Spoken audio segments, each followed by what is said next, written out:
सहकार महर्षी तात्यासाहेब कोरे यांच्या दूरदृष्टीतून वारणेचं नंदनवन साकारलंय। वारणेच्या शैक्षणिक क्षेत्राची देशभर ख्याती आहे। आता वारणा विद्यापीठ क्लस्टर मॉडेल बनवण्यासाठी प्रयत्न केले जातील असं प्रतिपादन वारणा विद्यापीठाचे नूतन कुलगुरू डॉक्टर डी.टी. शिर्के यांनी केलं। वारणा विद्यापीठाचे पहिले कुलगुरू म्हणून डॉक्टर डी.टी. शिर्के यांनी गुरुवारी पदाची सूत्र स्वीकारली, त्यावेळी ते बोलत होते।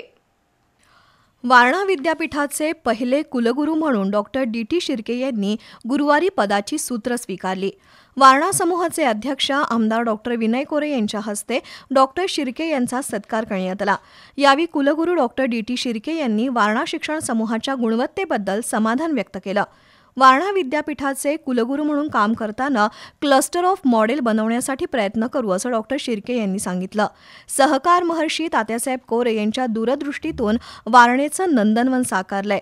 आता वारणा विद्यापीठ अस्तित्वात आल्यामुळं आमदार डॉक्टर विनय कोरे यांचं स्वप्न साकारलं असून वारणा विद्यापीठाला आंतरराष्ट्रीय स्तरावर नेण्यासाठी सामूहिक प्रयत्न करू असं डॉक्टर शिर्के यांनी नमूद केलं।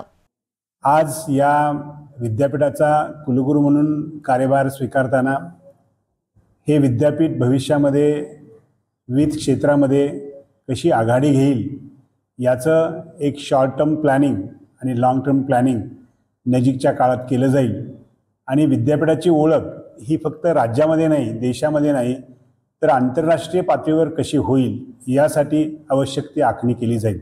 आमदार डॉक्टर विनय कोरे यांनी वारणा विद्यापीठाच्या कुलगुरू पदावर वाठारच्या सुपुत्राला संधी मिळाली याबद्दल समाधान व्यक्त केलं। वारणा शिक्षण संकुलाच्या गुणवत्ता वाढीसाठी अनेकांनी योगदान दिलंय, तर शिवाजी विद्यापीठाकडून नेहमीच सहकार्य मिळाल्याचं आमदार कोरे यांनी सांगितलं। यावेळी सुराज्य फाउंडेशनचे अध्यक्ष एन.एच. पाटील, वारणा शिक्षण मंडळाचे मुख्य कार्यकारी अधिकारी डॉक्टर व्ही.व्ही. कारजिनी, प्राचार्य doctor D N. Mane, doctor A M. Shaikh, doctor Kiran Patil यांच्यासह वारणा शिक्षण मंडळातील शिक्षक कर्मचारी उपस्थित होते।